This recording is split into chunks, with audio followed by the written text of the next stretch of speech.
앱스타인 의혹에 휩싸인 러트닉 미 상무장관의 과거 해명이 거짓으로 드러나면서 논란이 커지고 있습니다. 한편 미국과 이란이 다음 주 2차 핵 협상에 나설 것으로 보이는 가운데 트럼프 대통령이 이란을 겨냥해 압박 수위를 높이고 있습니다. 자세한 내용 조한범 통일연구원 석좌연구위원과 이야기 나눠보겠습니다. 안녕하십니까? 안녕하세요. 네, 앱스타인과 관련된 것이 요즘에 좀 이야기가 많이 나오고 있는데 그러네요. 네. 러트닉 상무장관 2005년 때 한 번 보고 더 이상 본 적 없다라고 했는데 이게 거짓이다라고 나왔잖아요. 이거 어떻게 된 겁니까? 일단 제프리 앱스타인 사건을 좀 정리를 해보면요. 네. 미국의 금융인이면서 지금 현재 구금되어 있는 연인도 이제 유죄 판결을 받았는데 함께 2000년부터 2007, 8년까지 미성년자 주로에 대한 아주 심각한 잔혹한 성범죄를 저지른 인물이고 네. 2008년에 일단 이제 한 1년 조금 넘게 구금된 처벌을 받은 적이 있어요. 근데 이제 그때 플리 바게이닝 어떤 협상에 의해서 풀려났고, 근데 2019년 7월에 다시 기소가 됐거든요. 예. 그런데 2019년 바로 한 달 뒤에 8월에 교도소에서 자살한 상태로 발견이 됐거든요. 근데 이제 이 자살한 죽음 자체가 침대 옆에서 목을 매서 자살한 상태로 이제 발견이 됐는데 이게 의문이에요, 첫 번째. 어떻게 교정시설에서. 그리고 이 조사관들, 교도관들이 여러 가지 이제 그 서류 조작 혐의로 기소가 된 바가 있고, 네. 교도소장을 해임도 됐고요. 그리고 더 큰 문제는 뭐냐면 이제 지금부터 여기에 미국의 정체계, 뭐 트럼프 대통령도 예가 아니고요. 뭐 빌 게이츠라든지 그다음에 클린턴 대통령까지. 그러니까 중요 인물 중에서 연루가 안 된 사람들 찾기가 어려울 정도로 많은 광범위한 인물들이 연루가 돼 있고, 또 이 대상이었던 피해자들이 광범위하고 네. 일부는 아주 극단적인 안타깝지만 희생자까지 있거든요. 근데 최근에 이제 이게 그러니까 미국에서는 아주 뜨거운 감자예요. 윤리적으로 가장 심각한 문제니까. 그런데 트럼프 대통령은 계속 이걸 좀 피하려고 그랬는데 네. 민주공화 양당이 이 문서를 공개하기로 해서 최근에 300만 건이 공개가 됐고 이제 그게 나오는 거예요. 하나씩 하나씩. 네. 이제 뜯어보니까. 그리고 더 이제 여기에 불을 지른 게 지난번 이제 트럼프 대통령이나 마가 입장에서는 이건 자기들은 관계없는 거고 민주당이다. 그렇죠. 봐라, 클린턴 봐라. 이런 상황인데 트럼프 대통령 지난번 공개할 때 트럼프 대통령 사진을 뺐었거든요. 이게 더 불을 지른 거죠. 근데 이제 러트닉 상무장관은 제대로 걸린 게 이제 이 앱스타인 사건에서 제일 중요한 게 앱스타인이 가지고 있는 개인 섬이거든요. 여기 방문 기록이 치명적이에요. 그다음에 이메일, 그다음에 비행기 동승 기록 이런 것들인데 제일 핵심적인 게 섬 방문이고 이메일인데 이 두 개가 걸려야 되는데 러트닉 상무장관은 자기 한 번 만나고 안 만났다고 그랬는데 섬 방문 기록이 나온 거예요. 아하. 그리고 최소 3번을 만났다고 본인이 인정을 한 거고 네. 그리고 250번 정도의 이름이 나오거든요. 네. 그러니까 우리 러트닉은 우리가 왜 잘하냐면 우리한테 관세 때릴 때 유명한 인물이잖아요. 제 앞에 했었죠. 예, 베센트 재무장관하고. 네. 그러니까 지금 도덕성에 정면으로 거짓말을 해버렸으니까요. 의회청문회에서. 거기다 섬 방문 기록까지 나왔으니까 예. 지금 상당히 심각한 위험에 직면해 있고 민주당은 뭐 당연히 압박을 하고 공화당 안에서도 문제가 되지 않느냐. 대통령한테 부담을 주니까 네. 나가야 되는 거 아니야. 얘기가 나오겠죠. 쉽지 않을 겁니다. 예. 그런데 이제 백악관 입장에서는 이 부분에 대해서 일단 아주 중요한 멤버이기 때문에 예. 대통령을 믿고 있다. 예. 이런 얘기를 해 놓은 상태잖아요. 말씀하신 것처럼 사퇴 압박은 있지만 이 상무장관이 뒤로 물러나는 순간 관세 협상 부분에서의 큰 타격은 당연히 있을 수밖에 없잖아요. 일단은 미국은 시스템이 돌아가니까요. 네. 그러니까는 일단 러트닉 그 상무장관이 트럼프 관세, 트럼프 노믹스를 제일 잘 이해하고 또 핵심 인물이거든요. 그렇죠. 베센트와 함께. 그렇기 때문에 트럼프 대통령으로서는 어떻게든 이제 유지를 하려고 하겠죠. 그러나 러트닉이 나간다고 그래서 네. 그 체계적인 시스템이 안 돌아가는 건 아니고요. 아하. 두 번째 최고 지휘자는 트럼프 대통령이거든요. 지금 우리한테도 25% 관세 압박하지만 또 일본도 때리고 있거든요. 네. 그러니까 트럼프 대통령이 총괄적으로 지휘하기 때문에 러트닉이 자리를 비운다 그래서 그렇다고 해서 뭐 우리한테 압박이 뭐 줄어들거나 그런다고 기대하기는 어렵죠. 그렇군요. 근데 이제 뭐 이게 미국만 관련된 것이 아니라 전 세계의 이 앱스타인 문건과 관련된 예. 인물들이 많더라고요. 또 하나가 이제 영국입니다. 예. 영국은 스타머 총리인데 앱스타인과 친한 인사를 또 대사로 임명했다가 이 부분에 대한 논란도 있고. 근데 하지만 지금 좀 인기도 별로 안 좋은 상태니까 이거 어떻게 됩니까? 인기가 지금 뭐 그러니까 그 스타머 이 총리의 제일 큰 문제는 뭐냐면은 최저 지지율이에요. 그렇죠. 그러니까 2024년에 상당히 압도적인 승리를 해서 화려하게 데뷔를 했거든요.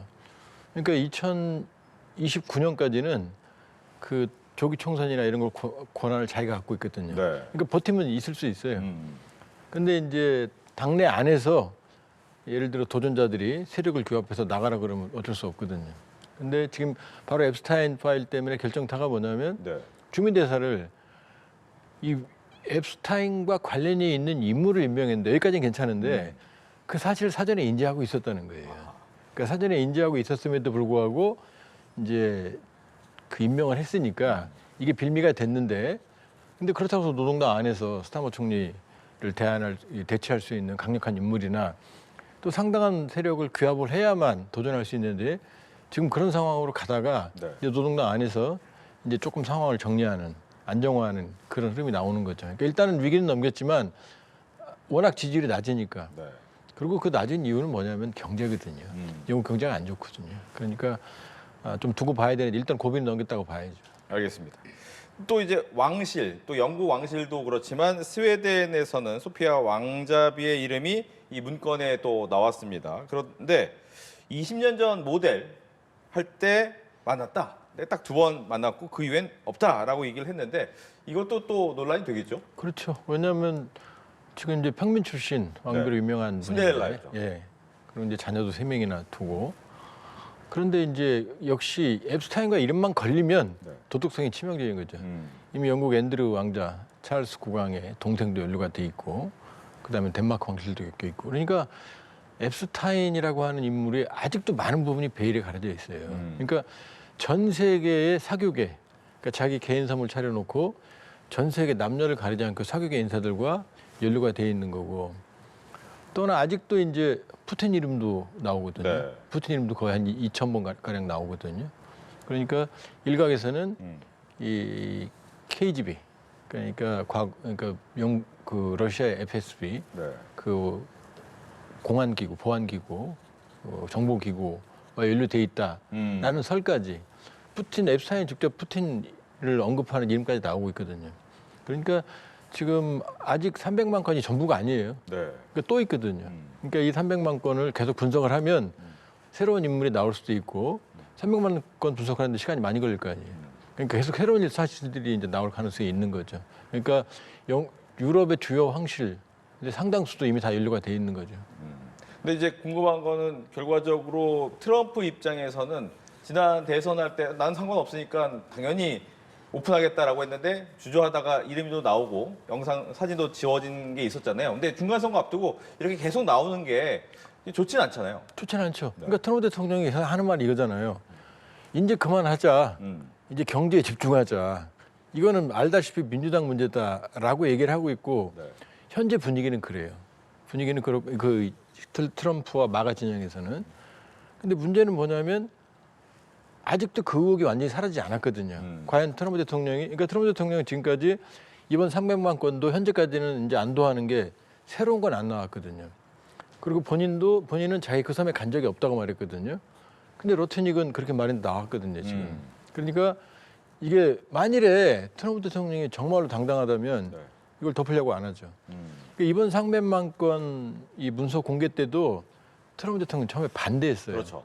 공화당이 압박까지 했어요. 그런데 공화당의 압도적 다수, 민주공화 양당이 모두 압도적인 다수가 공개를 결정했거든요. 그 이유는 뭐냐면 미국 내 여론이거든요.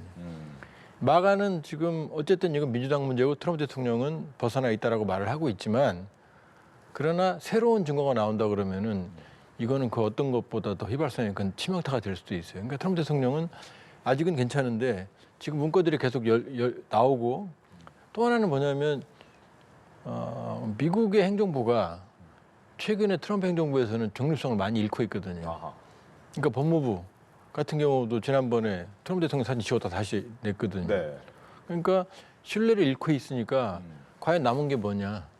그다음에 제대로 법무부가 공개하고 있느냐. 이런 의심까지 있으니까 아직은 안심 못하죠. 계속 내관이라고 볼 수 있어요. 11월까지. 알겠습니다. 이제 이란과 미국과의 관계 얘기를 해보겠습니다. 트럼프 대통령이 중동으로 향하고 있는 함대 하나가 있고 예. 또 하나 갈 수 있다라고 하면서 압박을 했는데 정말 이 정도면 좀 어떻게 보면 충돌까지 일어날 수 있다고 봐야 됩니까? 지금 배제할 수는 없죠. 그러나 베네수엘라는 다르다. 베네수엘라는 미국 앞마당 카리브해에 있고요. 그러니까 장기적으로 처음부터 전면전 생각은 없었고 되돌아보니까 지금 로드리게스 부통령 맞춰서 측근하고 협력하고 있거든요. 네. 그러니까 마두로만 제거한다는 작전을 계획하는데 대규모 선단이 동원됐던 거고 심지어 이제 해병을 실은 강습 상륙 전단까지 가 있었어요. 예. 그러니까 해병을 실은 병력 선단이 와 있으니까 베네수엘라 입장에서는 상륙 작전을 걱정할 거 아니에요. 근데 지금 이란은 상륙 전단이 없어요.